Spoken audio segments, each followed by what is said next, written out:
Saçları sarı hem yamanca, beygeleri şokun tansa çıksa.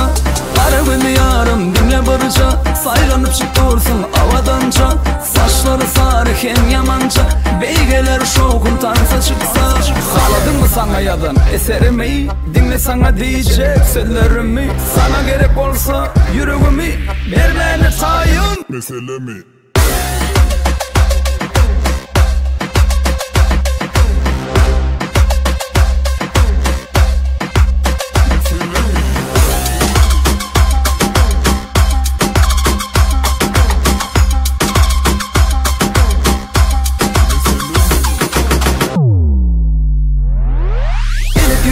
Sen tay bolayda, geceleri dolunay bolayda. Aşığın yalnız boyumu derdi, sensiz ağır halim gel göreyda. Ara gözlü yarım dinle barıca, saylanıp çık dursun ovadanca. Saçları sarı hem yamanca, beygeleri şokun tansa çıksa. Ara gözlü yarım dinle barıca, saylanıp çık dursun ovadanca.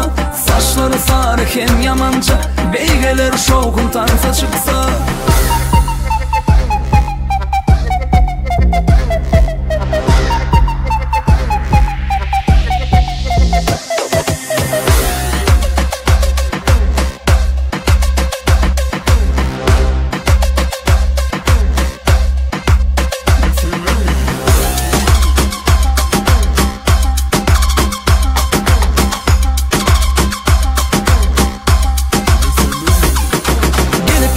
Sen tay bolayda, geceleri dolunay bolayda.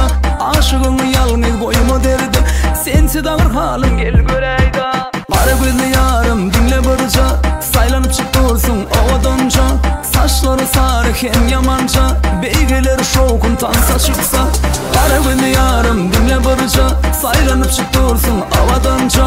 Saçları sarı hem yamanca, beygeleri şokun tansa çıksa.